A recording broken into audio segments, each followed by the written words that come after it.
Getting the Valorant Error Code 19, here's how to fix it step by step. First, restart the Riot Client completely, close it for the systems tray, then reopen it, it refreshes the connection. Second, check your internet connection, restart your router or switch to a wired connection for more stability. Third, make sure Riot servers aren't down.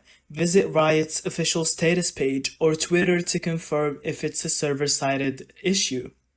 Fourth, clear the Riot Client cache.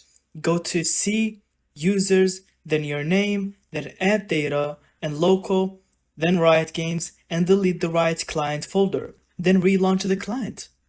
Fifth, run the Riot Client as administrator. Right-click the shortcut, select Run as Administrator, and try logging in again. Sixth, update your Riot Client and Valorant outdated files. They can trigger error 19, so let the client patch itself fully before launching. Seventh, check your firewall and antivirus. Allow Valorant and Riot Client through, or temporarily disable them to reset. And that's it.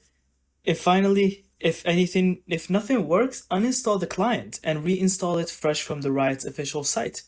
And thank you so much for watching. I hope you found this video helpful. And don't forget to leave us your thoughts in the comments.